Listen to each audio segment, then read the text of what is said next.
Welcome to Grown Men Chopping It Up. It's your boy J.R. Rada, and I'm here with my ace, Carrie. I say Carrie with a K. This is a safe place for grown-ups to have a grown-up after dark talk. We'll give you a second to tuck the kids into bed, because this is 21 and no. 21 and no. Okay, let's get to it.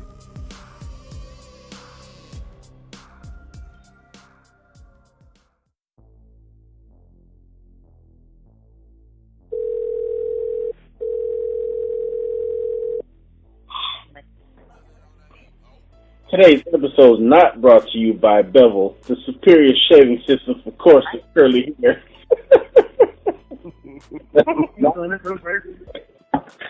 So yeah, we not messing with none of those super razors and all that other stuff. Nah, give me the cheap shit. I want the $1.99 razors. Man, matter of fact, I just sharpened up a knife and I cut my beard that way. Right. I do with a pocket knife and a fire. Oh man, you use fire. I don't even use fire. I just reach on my face and pull my hair out my face. Yeah, I pull them out one at a time. God damn. They had to do something in the cowboy days. Yeah, I call it the real man shave. You should sell that idea. Yeah, I pick them out one at a time. and wince every time you do it. That's one. Yeah, that's two. Alright, so we had a very interesting show last week. We got a lot of comments on it. Right. What did you feel about the show? Like, what kind of feedback did you get? Well, I did hear also that I was a little too technical about the Oedipus Complex, and that some people didn't understand. They kind of just reacted to it like, "Oh, that's nasty." Right. But I think when you use certain words like it wasn't like impale. People watch it was like. Yeah, I think that kind of threw a couple people off a little bit when you talk about their little son who wants to, It wants to impale his mother with his penis. Right. Either they want to kill you or penis you. Right. Because we went out to dinner last night, and there was a little boy that was with his single mother. I'm assuming single. I don't know it for sure. But he was like, Mom, sit on my side. So instead of sitting across from him, he sat next to her. Then he proceeded to kiss on her neck and hug her real tight, which to the average person looks like affection. Right. But he wouldn't stop. It's like he kept doing it. It's cool to love your mother, but don't love your mother. Yeah, but then, she didn't stop him either. Nope, she didn't stop him. She giggled and, because it's the affection that she wants from his daddy. Right. And he's not getting it. Yeah, she probably calls him the man of the house, stuff like that. Well, it's dangerous. I just got reminded of a story of there was a little kid, and he used to do that. She was a single mom, and she had all her friends come over, and they would always pick the baby up and play with him. And then when he got older, the joke was that he loved boobies and titties, so he was always grabbing her friends or hers. Well, they never corrected that behavior. He got into middle school and started grabbing some middle school boobies, and he's expelled, and all these other things happened because that behavior was never corrected. Yeah. So it's like he is down a dangerous path. You gotta teach these kids at an early age what you can and can't do, what's acceptable and not acceptable. Yeah, and what kind of behavior they have towards you too. You have to, because a lot of kids do like to sleep with their parents or their mother. Okay. Yeah, they sound a little off. like some boys love to sleep with their mommy because when dad's out the picture, he's always in the bed with her. Right. And that can be dangerous too when it comes to a certain age, because it's said that every every boy, he at some point he does lust after his mother because that's his first pair of boobies he's seen.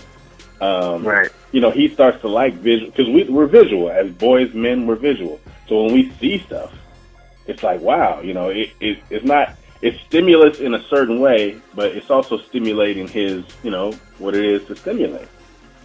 Right. And, these kids are reaching puberty earlier and earlier every year. Yeah, that's true. I was having a talk with a friend of mine about her son, and I was like, you had the sex talk with him. And she was like, no, he's not ready. And I'm like, have you not listened to his voice? In the bathroom sound like Barry White. Like, these girls want to keep these kids as babies, and guys too. You want to keep these girls as little babies for too long. Yeah. You gotta give them the correct tools for success at an earlier age. So look, on one of the people who listened to the podcast wrote in and said, I agree with most of what you said about women being there for their sons and keeping them sheltered. I still feel like sons need nurturing, but it's a finding a balance. I don't feel like I treat her baby like a man, but I know I shelter him in a lot of ways. But I'm learning single mother doesn't come with a handbook. And I think that's something that's very important. Like, nobody has a handbook on what they're doing. But listening to the show, you can have a handbook on what not to do. Yeah. And I also think that they should stop treating single motherhood as a badge of honor. Because, I don't want to say it's a failure because it may not have been her fault that they're not together, but I don't think they should push it as, single mothers are great. They should push more like being with another person that you're pregnant by is the great part. Having a family or being being two parents is the great part. Being a single mother, they have to tell them that it's hard. Yeah, and just making better choices. Yeah. Okay, part two. Second person said, I couldn't take much of it. I tried to fast forward through the beginning, which was making me want to puke, but didn't know how. Not that kind of subject I'm into. However, I know I'm missing the point because I didn't wait for it to come. All the theories and discussions of theories, it was way, it was boys wanting to penetrate both their parents, so that did it for me. Couldn't figure out how to fast forward, so I turned it off. I did end up figuring it out, though, and listened to more of the discussion about boys cooking and teaching boys to be more independent. I think I would be more inclined to listen to more of it if it applied to me. But I'm on my sons about being independent a lot, maybe too much. He gets up, makes his own waffle, bowls of cereal, pretty much anything that doesn't involve a stove or a microwave. So that was one person. That's good. So she couldn't figure out how to fast forward because she didn't want to be penetrated. And the other one, last one that I want to read was, it was a good show, but I think a man can only raise a man. It's hard enough out here for people in general, but for a little boy not to have a male figure or his father in his life is detrimental. Mm. Mm. It could it could be. Yeah, depending on the boy. Yeah. But the funny thing is that I read two books this week. One was Shaq's book, and the other one is the Michael Jordan book. Mm. And in both of those books, their fathers were major figures in their lives. And both of them had hard fathers. Both of them had, overbearing fathers. And Shaq's father used to beat him. Michael Jordan really didn't say his father used to beat him, but I think his father was all around. He had some bad qualities. Yeah. And the thing that I want to tell people, though, is that if you have a parent that loves you in whatever way, it seems like that could be, they could have bad faults and they could do bad things or they could have bad, vices. But sometimes it seems like that love part affects kids in a positive way because they both credit their dad with, their success, so to speak. But Shaq's dad beat him every chance that he got. Wow. But Shaq always did something wrong. But then that begs the difference. If you have a dad that beats you, obviously it didn't stop him from doing some things, right? Yeah. Because he kept getting the beat. But then on the other side of it is if he had a dad who talked to him more or showed him love instead of hard love, maybe he wouldn't have did those things too. So it's like there's no clear-cut way to be a parent, but at the end, it seems like as long as there's love, it finds a way to work itself out. Yeah. Like there's a rumor that Michael Jordan's dad slept with his sister. Oh, wow. I mean, yeah, that's horrible. That is. But Michael Jordan credited him making him into the man he was. So we're all flawed in some kind of way. Yeah. But seems like love is the X factor in those type of situations. Yeah, as long as the love is there, sometimes they could block out the pain or the heartache. Yeah, definitely. I mean, I can't see hurting my kids, Yeah. I can't see, people who do stuff like that. Sorry about that. I just can't see that. And it's just crazy that, there's people out here like that. Yeah, to inflict like, actual pain to a child, not for discipline purposes, but just because you want to see them hurt. That's sick. Mm-hmm. So let's switch gears. So, marriage. Mm-hmm. How do you feel about marriage? I think it's like people that tell me, like, I was married for a couple of years, and I'm divorced now, and the way they talk to me about it is like, are you going to get married again? It was terrible, right? I mean, you're not going to do it again, are you? I'm like, yes. Uh-huh. The marriage isn't the problem. The institution of marriage is not the problem for me. Uh-huh. It was okay. So now I was married too. Now there are people that shouldn't be married. There are definitely people that should never be married ever, and then there are some people that thrive and function during a marriage better than they do when they're single. I'm not afraid of being single or alone, but I think depending on who you're married to, it can actually be beneficial being married. For the people who say, I just rather be in a long-term relationship, like I don't need the paperwork. I mean, like what does the actual being married change from being single? It actually, the paperwork is the important part, because if I'm married to you for 50 years and I work somewhere, I've earned a living, I've got life insurance, I could legally leave that stuff to you. Uh-huh. But now, I mean, I understand there's the domestic partnership, so that makes it different. If you're a domestic partner and it's legitimized, you can leave that stuff to them too. But let's say before that happened, if you were just somebody's girlfriend or boyfriend for 40, 50 years, something happens to them, you get nothing.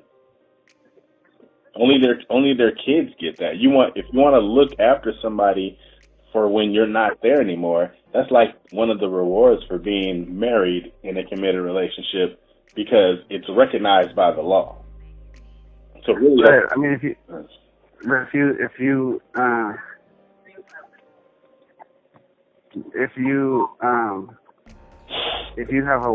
have a will, then everything, your all that goes to, what you say where it's gonna go, right? Well, your pension can't go nowhere in a will. You can't will your pension to a person. Oh, you can't? Yeah, you can't. It has to be a relative. Your kids. Yeah, it'll go to your kids. But let's say your kids aren't, let's say you didn't, your kids have stopped fucking with you, and it goes to some people that you don't even trust no more. Instead of this woman that's been by your side all this time, she gets nothing but whatever money you have left, or your car, or the house. Why can't she get her own pension? She could, but it's like double. Like same thing for the man. Like if my woman's in a job all that time and something happens to her, then I get that helping hand too, just as if she was there still. I just don't have her presence. But for a lot of people, but But you can get life insurance. Yeah, you can leave life insurance. I mean, the benefit to anybody. But for me, I think some people don't want to be married, don't need to. But I actually like I feel more secure in a relationship with somebody that I really care about if we're married. Because you honor them. Well, because your mind works different. It's like we get in an argument and we just boyfriend and girlfriend. My mind knows this. Hey, that's just my girlfriend. At any point of the argument, I can leave. Oh, so you're saying that like if you get married to your fiance right now, you guys have an argument, she can't leave. No, I'm saying I wouldn't leave as quickly as I would if we were just boyfriend and girlfriend. I don't know how she's gonna react, but that's. Oh, so once you get married, it makes you stay longer in arguments. Well, it makes you stay. It makes you consider more. Just like we said in one of the other episodes, if you have enough together, it makes you double think about leaving for something stupid. Right, I get that part, but I'm just saying, like, you're saying that if you're married, then you're more likely to stay in an argument than if it's just a disagreement. Well, yeah, you're more likely to stay if the argument wasn't worth it. Because most arguments are stupid. Right, but isn't that, but I don't think that, is that marriage or is that just because you love her? If you didn't love her and y'all married and y'all have an argument, you're going to leave. Well, here's the catch with that too. If somebody stays married, if you're married to a person 30, 40 years, right? And during that marriage, you didn't love them anymore. You had a bout of, I don't give a fuck about that nigga or that chick. But you're still there because love only starts it out. But things, honor, respect, admiration, compatibility, responsibility, all that stuff is what keeps you there. The love part, it comes in, it ebbs and flows like the sea. It doesn't always. Oh, okay. Because I know with our grandparents, I guarantee she didn't care nothing about him for a while. Okay. Yeah, that's true. Are you over the fairy tales about marriage? I mean, do you still have the, it's supposed to be like this, you're supposed to do this?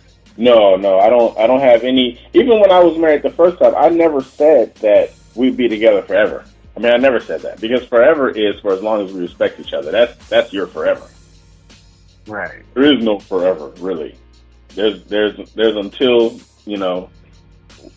we get so tired of each other, we can't stand each other no more. Yeah, I was thinking like it's until like I always say, people love you as long as they like you. Yeah. The second they stop liking you, then they don't love you no more. Yeah, and that's good too. Do you think that you can forgive her for anything? Yeah, I do, except for killing one of my kids. Okay, so if you come home and she has one kid under the water and she's already dunked the other one, you're going to hit her. I'm going to restrain her because the hitting part, I'm going to rush over to pull her away. But like she's really strong in her mission of drowning the kids. You wouldn't give her a pop? I probably, in order to save a child, yeah, why not?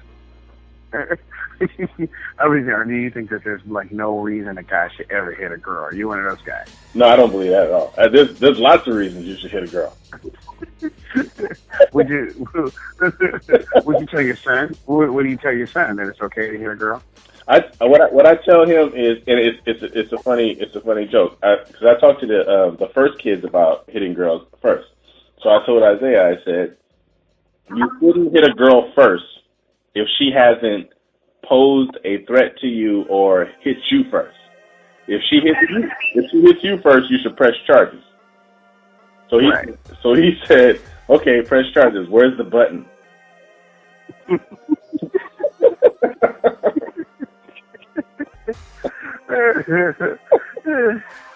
That's hella funny. Where's the button? What are you talking?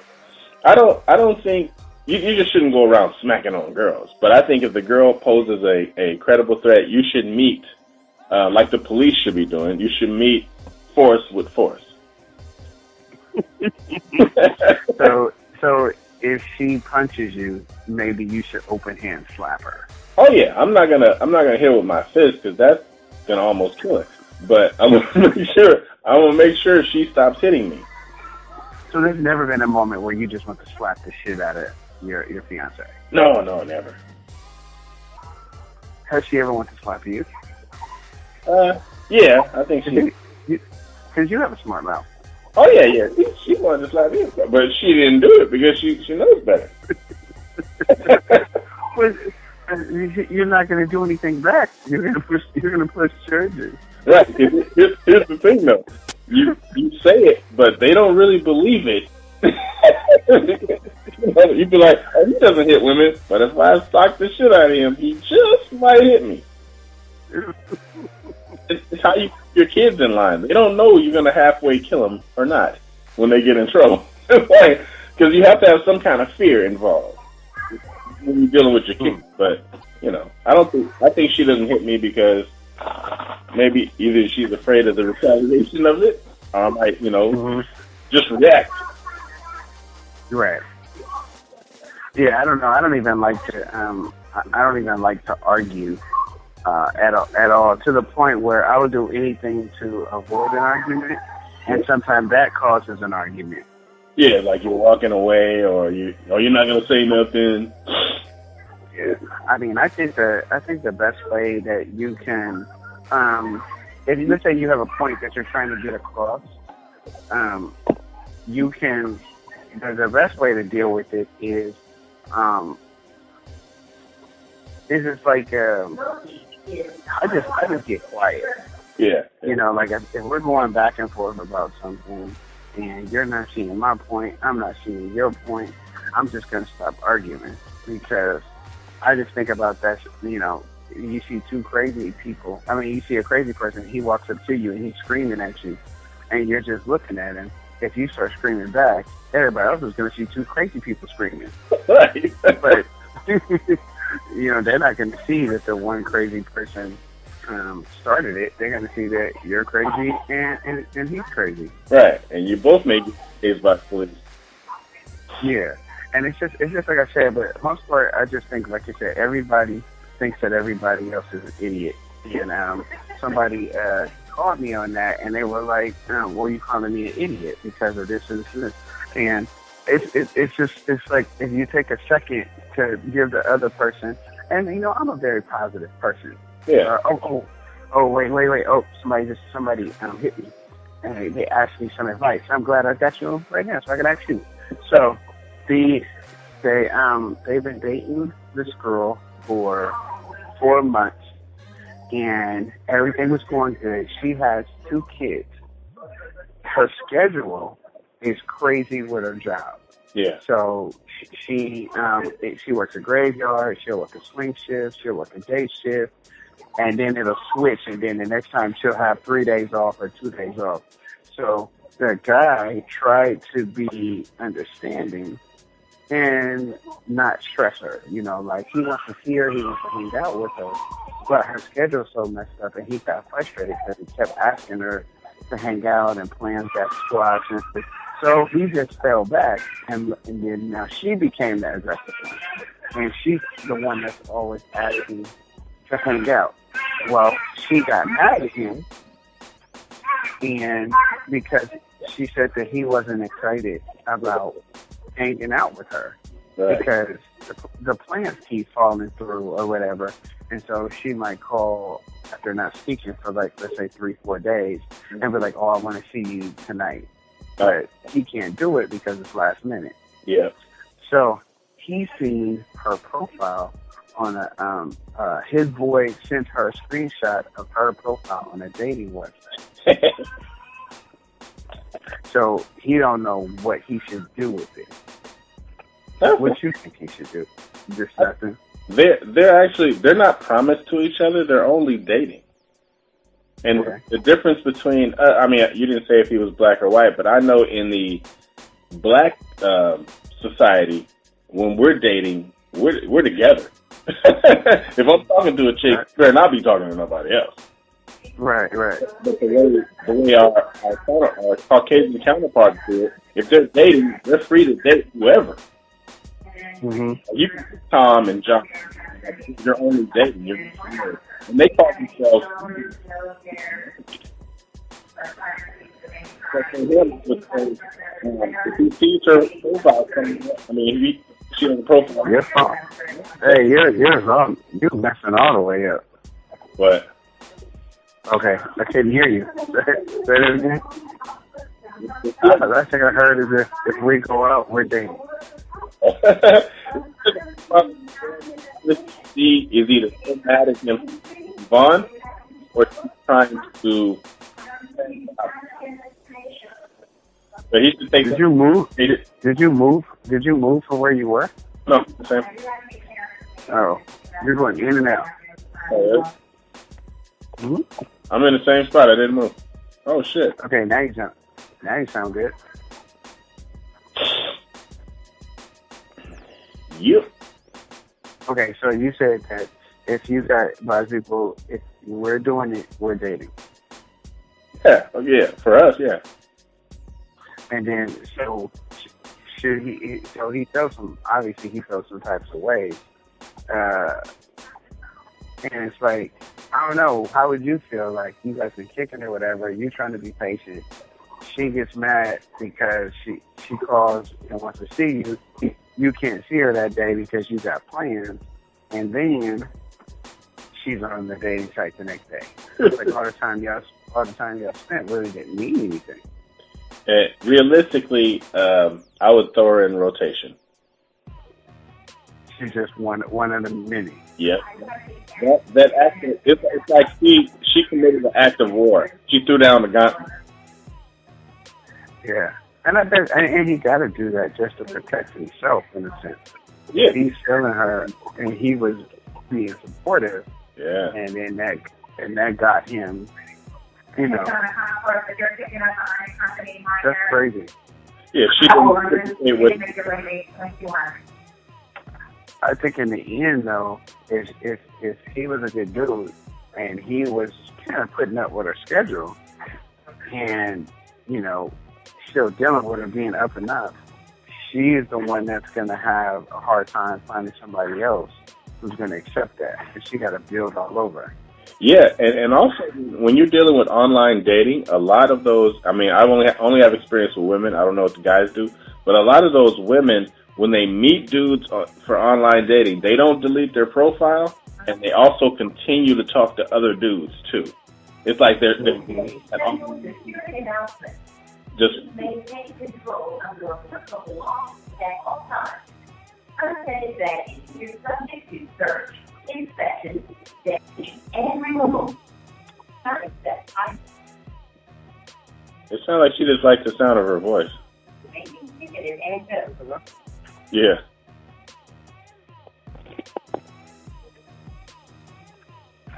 Yeah.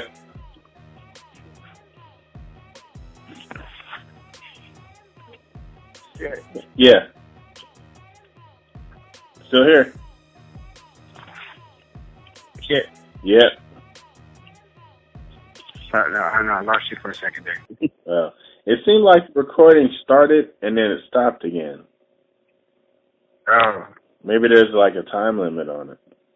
I'll listen to it and call me back. All right.